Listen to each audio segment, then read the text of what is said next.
नमस्कार दोस्तों, स्वागत है आप सभी का एग्जाम बिहार यूट्यूब चैनल में। दोस्तों, आगामी 66वीं बीपीएससी, बिहार दरोगा और बिहार एसएससी की परीक्षाओं को ध्यान में रखते हुए इस चैनल पे बिहार स्पेशल सीरीज आज से शुरू की जा रही है। और ये जो लेक्चर है या फिर जो पूरी सीरीज है आपके परीक्षा में काफ़ी मददगार साबित होगी।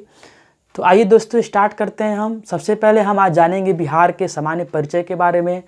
दोस्तों, बिहार पहले बंगाल का अभिन्न अंग था, लेकिन दिल्ली दरबार जब 1912 में दिल्ली दरबार का आयोजन हुआ, उस समय जॉर्ज पंचम ने एक घोषणा किया कि बिहार और उड़ीसा दोनों सम्मिलित रूप से एक अलग प्रांत बनाए जाएंगे। तो इस प्रकार दोस्तों 1 अप्रैल 1912 ईस्वी को बिहार एक अलग राज्य के रूप में स्थापित हुआ। उस समय जो बिहार बना उसमें उड़ीसा भी शामिल था, यानी कि जो वर्तमान का उड़ीसा राज्य है वो उड़ीसा और बिहार सम्मिलित रूप से बंगाल से पृथक किए गए 1 अप्रैल 1912 से। लेकिन दोस्तों यहाँ पे हम इसकी बात करें, 22 मार्च 1912 को ही इसकी आधिकारिक रूप से घोषणा की गई थी। 22 मार्च 1912 को बिहार बंगाल से पृथक हुआ, इसकी घोषणा की गई थी। इसीलिए 22 मार्च को हम लोग बिहार दिवस के रूप में जानते हैं। ध्यान रखिए दोस्तों, 22 मार्च बिहार दिवस के रूप में मनाया जाता है, क्योंकि इसी दिन एक घोषणा हुआ था कि बिहार को अलग प्रांत बनाया जाएगा। लेकिन अगर बिहार की स्थापना की बात करें तो बिहार की स्थापना मुख्य रूप से 1 अप्रैल 1912 से लागू हो गया। तो इस तरह दोस्तों 22 मार्च बिहार दिवस के रूप में मनाया जाता है। 22 मार्च से याद आया कि बिहार के अलावा, बिहार दिवस के अलावा वर्ल्ड वाटर डे यानी कि विश्व जल दिवस भी 22 मार्च को ही मनाया जाता है, जल दिवस। इसके अलावा दोस्तों इस वर्ष अभी हम देखें कि कोरोना संकट को लेके जनता कर्फ्यू का जो आयोजन है कब किया गया, तो 22 मार्च को ही किया गया था। और जनता कर्फ्यू के कारण 22 मार्च को, कोरोना से बचाव के कारण 22 मार्च को 2020 में बिहार दिवस नहीं मनाया गया। तो इस तरह 22 मार्च की जो तिथि है काफ़ी महत्वपूर्ण हो जाती है कि बिहार दिवस 22 मार्च। इसके अलावा विश्व जल दिवस भी मनाते हैं, और इस वर्ष 22 मार्च को जनता कर्फ्यू का भी आयोजन किया गया था। तो दोस्तों यहाँ पे आपने देखा कि 1 अप्रैल 1912 को बिहार एक अलग प्रांत के रूप में स्थापित किया गया। फिर उसके बाद अगर हम देखें कि 1936 ईस्वी में जो उड़ीसा बिहार में ही शामिल था वह एक अलग प्रांत बन गया। तो उड़ीसा बिहार से कब अलग हुआ, कई बार परीक्षाओं में पूछा गया है। तो 1935 के भारत शासन अधिनियम के अनुसार 1936 में उड़ीसा को बिहार से अलग करके एक पृथक राज्य बनाया गया। इसके बाद जो बिहार हमारा बच गया, उसके बाद से अगर हम देखें तो फिर से 15 नवंबर 2000 को झारखंड अस्तित्व में आया। बिहार का जो दक्षिणी क्षेत्र है, पठारी क्षेत्र है, छोटानागपुर का जो प्लेटू है, उसको लेके 15 नवंबर 2000 को बिहार से अलग करके एक झारखंड का राज्य का निर्माण किया गया। तो इस प्रकार जो हमारा वर्तमान का जो बिहार है, जो वर्तमान की जो बिहार है उसकी स्थिति 15 नवंबर 2000 के बाद से हमें देखने को मिलती है। तो ये 3 काफ़ी महत्वपूर्ण सन याद रखना आपको। 1912 में बिहार बंगाल से अलग हुआ, 1936 में उड़ीसा बिहार से अलग हो गया, और 15 नवंबर 2000 को झारखंड बिहार से अलग हो गया।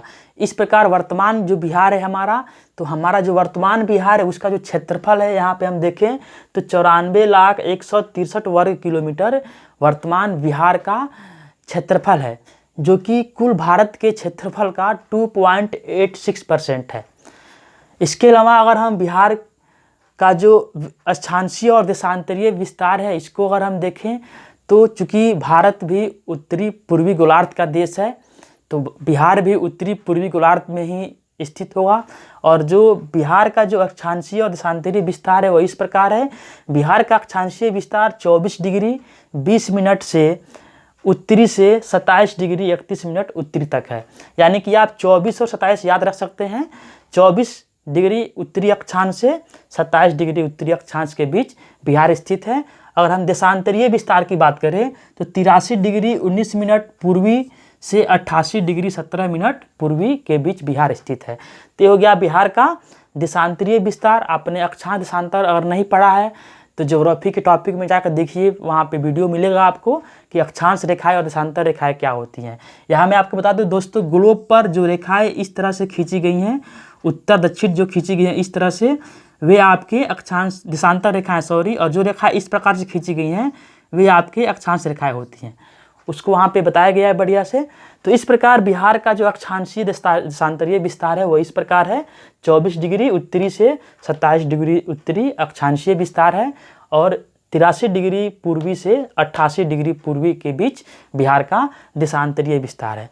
तो इस प्रकार बिहार का जो हम आकार की बात करें तो बिहार का आकार लगभग आयताकार है, और इसकी हम लंबाई की बात करें तो बिहार की जो लंबाई है वह उत्तर दक्षिण दिशा में जो लंबाई है इस प्रकार से, ये लंबाई है इसकी 345 किलोमीटर।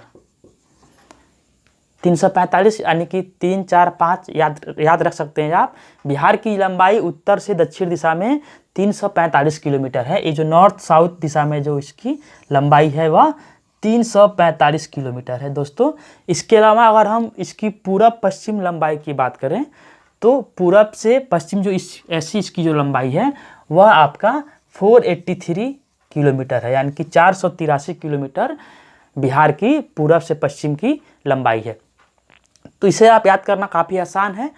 जो 483 आपको भगवान बुद्ध का निर्वाण वर्ष है, 483 BC में ही भगवान बुद्ध को निर्वाण की प्राप्ति हुई थी। तो इस प्रकार आप याद रख सकते हैं कि जो भगवान बुद्ध की निर्वाण का जो वर्ष है वही संख्या यहाँ पे बिहार की पश्चिम से पूरब की लंबाई भी है, और जो दक्षिण से उत्तर की जो लंबाई है वह 345 यानी 3, 4, 5 यानी कि 345 किलोमीटर है। तो इस प्रकार से बिहार लगभग आयताकार, हम कह सकते हैं कि इसका आकार आयताकार है। अब दोस्तों हम देखते हैं कि बिहार के वर्तमान में कितने ज़िले हैं। दोस्तों ये जो हमारा बिहार है इसके वर्तमान में 38 ज़िले हैं। बिहार में वर्तमान में 38 ज़िले हैं, और 38 ज़िलों में अगर हम बात करें कि नवनिर्मित जिला कौन है, जो 38वां जिला कौन है जो बाद में बनाया गया, तो जो 38वां जिला है अरवल। अरवल जो यहाँ पे जहानाबाद के पास में है। तो आप ध्यान रखेंगे कि जो अरवल जिला है बिहार का वह 38वां जिला है, वह बाद में बनाया गया। तो 38 ज़िले जो है, 38 ज़िले 9 प्रमंडलों में विभाजित हैं। यानी कि बिहार में हम प्रमंडलों की संख्या देखें तो बिहार में 9 प्रमंडल है, तिरहुत प्रमंडल, भागलपुर, इस प्रकार से कोसी। तो ये आपके 9 प्रमंडल हैं। और हम अनुमंडल की भी बात करें तो 101 अनुमंडल हैं, 101 अनुमंडल है।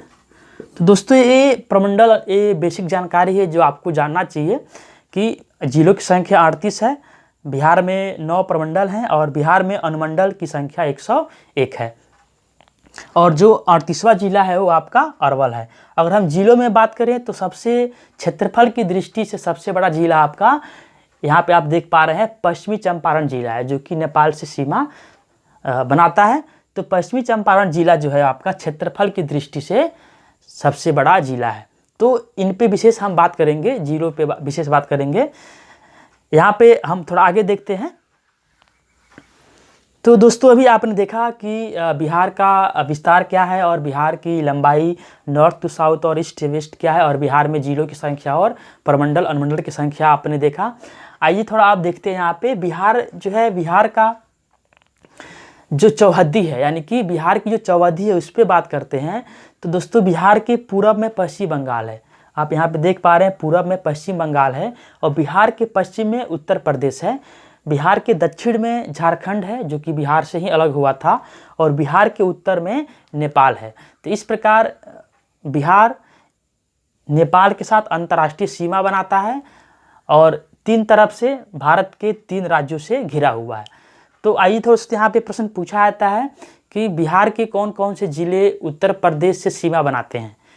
तो आइए उनको हम देख लेते हैं। यहाँ पे दोस्तों आप मैप में यहाँ पे देख पा रहे हैं, या फिर आपको हम यहाँ पे ओरिजिनल मैप भी दिखा सकते हैं। ये आपका मैप है, आप अपने घरों की दीवारों पे मैप को अवश्य रखिए अगर आप तैयारी करते हैं तो इनको आप आसानी से देख सकते हैं कि कौन कौन से ज़िले हैं जो कि नेपाल से सीमा बनाते हैं। तो दोस्तों यहाँ पे लिखा हुआ है कि नेपाल से सीमा बनाने वाले बिहार के ज़िले, तो कुल मिला के 7 ज़िले हैं। 7 ज़िले हैं, बड़ा आसानी से याद कर सकते हैं। याद करने का तरीका है कि पश्चिमी, पूर्वी, सीता, मधु, सुपौल, अररिया और किशनगंज। यानी कि आप ये 4-5 नाम याद करेंगे और एक क्रम से भी याद करना है, यानी कि पश्चिम से पूरब का क्रम भी है। नेपाल से सटे हुए जिलों का पश्चिम से पूरब का क्रम क्या है, क्रम पूछा जाता है, या फिर अगर कहें पूरब से पश्चिम का भी क्रम क्या है तो आप आसानी से बता सकते हैं। तो दोस्तों सबसे पहले पश्चिमी चंपारण, फिर पूर्वी चंपारण, फिर सीतामढ़ी, फिर मधुबनी, सुपौल, अररिया और सबसे पूरब में है किशनगंज। तो ये 7 जिले हैं जो कि नेपाल से सीमा बनाते हैं। तो यहाँ पे दोस्तों आप देख भी सकते हैं नेपाल से सीमा बनाने वाले वो 7 जिले कौन कौन से हैं। तो पश्चिमी चंपारण, पूर्वी चंपारण, सीतामढ़ी, मधुबनी, सुपौल, अररिया और किशनगंज। तो एक सिर्फ मैप देखने से आपका क्लियर हो सकता है। तो ठीक है, ऐसे ही हम अगर बात करें कि बिहार के दक्षिण में झारखंड राज्य है, झारखंड। तो अब बात करते हैं कि झारखंड से सीमा बनाने वाले बिहार के कौन कौन से ज़िले हैं। तो दोस्तों वैसे 8 ज़िले हैं, 8 ज़िले हैं बिहार के जो झारखंड से सटे हुए हैं। उन 8 ज़िलों का नाम यहाँ पर देख सकते हैं। औरंगाबाद है, रोहतास है, गया, नवादा, नवादा के बाद जमुई, बांका, भागलपुर और कटिहार।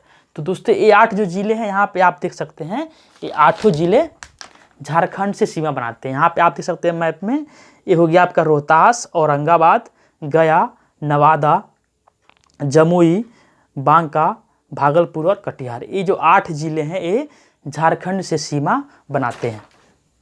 तो इस प्रकार दोस्तों ये ज़िलों की संख्या और ज़िलों के नाम पूछे जाते हैं कि निम्न में कौन सा ज़िला झारखंड से सीमा बनाता है या कौन सा ज़िला नेपाल से बनाता है।